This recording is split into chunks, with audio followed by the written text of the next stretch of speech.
नमस्कार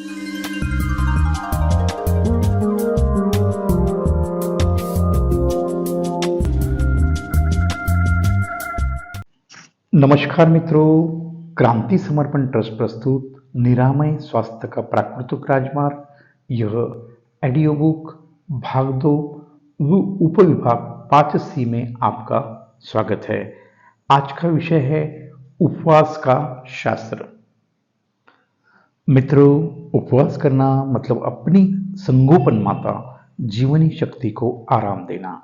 जैसे ही आप जीवनी शक्ति को आराम देते हैं, वह तुरंत दूसरा काम आपके शरीर को ठीक करने में व्यस्त हो जाती है।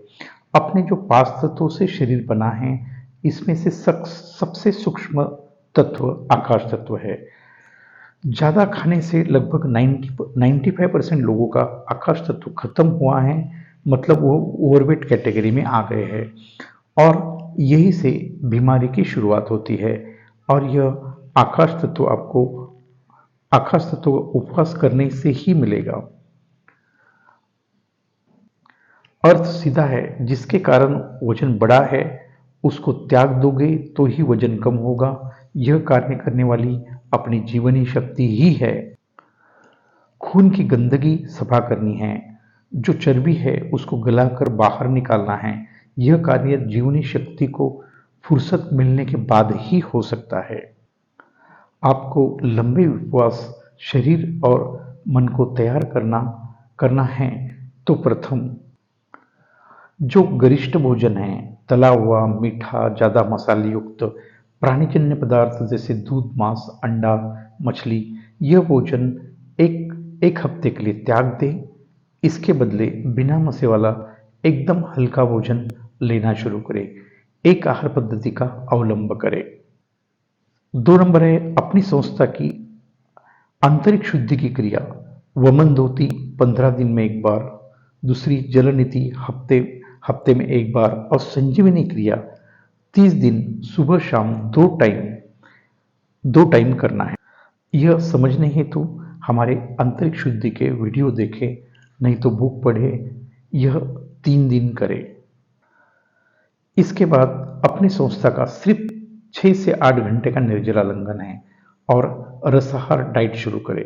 कृपया आहार्य विषयों का वीडियो देखें या बुक में पढ़ें। संक्षिप्त में यह लंघन सुबह उठने के बाद 6 घंटा संभव नहीं होता तो प्रथम 3 घंटे के बाद आप ऐशगार्ड जूस ले सकते हैं, मतलब सफ़ेद पेठे का जूस। धीरे धीरे समय को बढ़ाते जाए और 6 घंटे तक पहुंचने का प्रयास करें। यह 6 घंटे का लंघन हमें वायु तत्व देकर, मतलब ग्रीन जूस पीकर छोड़ना है। वह कम से कम आधा लीटर पीना है, ज़्यादा भी पी सकते हैं। 2 घंटे बाद अग्नि तत्व प्रदान करने हेतु कोई भी रीजनेबल और सीजनेबल 700 ग्राम फल खाए या जूस पिए। जल तत्व के लिए आधा लीटर पानी, नारियल पानी, कलिंगड़ का जूस आप ले सकते हैं। और पृथ्वी तत्व देने हेतु हमारा मल्टीविटामिन सलाड खाए। अंत में आपके मन का जो पक्व आहार भोजन आप रात को ले सकते हैं। यह आप 3 महीने में ही आपकी सभी बीमारियां खत्म हो जाएगी। आपका वजन जो हमारा फार्मूला है, ज़्यादा से ज़्यादा कितना होना चाहिए, वो हाइट सेंटीमीटर से 100 माइनस कीजिए, इक्वल टू शरीर का ज़्यादा से ज़्यादा वजन है। जैसे मेरी हाइट 165 सेंटीमीटर है, तो मेरे शरीर का ज़्यादा से ज़्यादा वजन 65 किलो होना चाहिए। यह मार्ग पर आने के बाद पहले मेरा वजन 81 किलो, मतलब 3 महीने में 16 किलो कम हो गया। और जो बीमारियां शुगर, ब्लड प्रेशर, अपचन, यह समस्या भी खत्म हो गई। आज संपूर्ण दवाई मुक्त हूँ। यह भी उपवास नहीं है, क्रांति है, सकारात्मक बदलाव है। यह भोजन परिवर्तन का लाभ है। आप मानवीय भोजन से ईश्वरीय भोजन पर आ गए हैं। यह भोजन प्रणाली को रसाहार कहा जाता है। यह काल में हमने 70 से 80% अल्कलाइन फूड, मतलब ईश्वरीय भोजन लिया है और 20 से 30% मानवीय भोजन, मतलब एसिडिक भोजन लिया है। इसको ही इंग्लिश में जूस फास्टिंग कहते हैं। यह मार्ग पर जीने से 6 महीने रहने के बाद आपका शरीर लंबे उपवास के लिए तैयार हो जाता है। देखो, अभी तक आपने आकाश तत्व को पाया नहीं है। आकाश तत्व का फॉर्मूला है फॉर्मूला है MBA, जो PMI है, बॉडी मास इंडेक्स 22 होना चाहिए साइंस के हिसाब से। और अपनी संस्था का आकाश तत्व का फॉर्मूला है, हाइट सेंटीमीटर में नापे, उसमें से 105 हटा दे। मतलब मेरी हाइट 165 सेंटीमीटर है, उसमें से 105 हटाएंगे तो 100 किलो वजन अनिवार्य अनिवार्य है। यह कंडीशन आपके शरीर की आइडियल कंडीशन है। आपकी उम्र जो भी हो, आपकी उम्र 25 साल की हो जाएगी। ये प्राप्त करने हेतु हमारा अगला चरण है कायाकल्प फास्टिंग, मतलब उसको मोनोडाइट कहते हैं। यह जो उपवास पद्धति है, इसको एक आहार पद्धति कहते हैं। इसमें सिर्फ एक प्रकार का फल चुनना है और वही शरीर को देना है। जैसे मैंने फरवरी महीने में 29 दिन का अंगूर ग्रेप्स का कायाकल्प फास्टिंग किया था। यह समय में आधा लीटर अंगूर का जूस दोपहर को लेता था और रात को आधा लीटर। उसका आनंद कुछ और ही है। 21 दिन में मेरा वजन जो 70 हो गया था, वो 63 किलो तक आ गया था। यह आप 40 दिन तक करना है।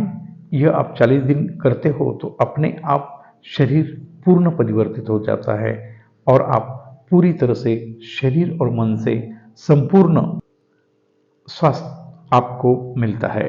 शरीर ऊर्जावान होता है। ध्यान रखें, जब भी उपवास करते हैं, तीव्र गति से जीवनी शक्ति शरीर के अंदर से गंदगी साफ करती है। इसलिए काल में जो सफाई हुई है, वह शरीर को बाहर फेंकने हेतु हमें अनिवार्य संजीवनी क्रिया मतलब एनिमा अनिवार्य है। 40 दिन में आपके शरीर का 100% आकाश तत्व प्राप्त होता है और आकाश तत्व ही आपका प्रथम गुरु है। यह ब्रह्मांड से अपने आप आपको आगे क्या होने वाला है, यह सिक्स सेंस आ जाता है। आपको पता है, पक्षी और जंगल के प्राणी को भूकंप, सुनामी, बड़ा तूफान के संदेश पहले ही मिल जाते हैं और वह जगह छोड़कर चले जाते हैं। इसके लिए भूकंप और सुनामी में सिर्फ मानव मरता है, पक्षी और प्राणी नहीं है। यह प्रथम गुरु आकाश तत्व का कमाल है। हमारा सिक्स सेंस खुल जाता है। इसका अर्थ यह है, हम परमात्मा के सम्मुख हो जाते हैं और कृपा शुरू हो जाती है। यह स्थिति आनंद की स्थिति है। आपने संपूर्ण शरीर का कायाकल्प कर दिया है। आपने अपने शरीर को रीसेट किया है, मतलब रीजेन्युएट किया है। इसको ही शरीर को पुनर्स्थापित करना कहते हैं। ध्यान रखें, उपोषण अलग है।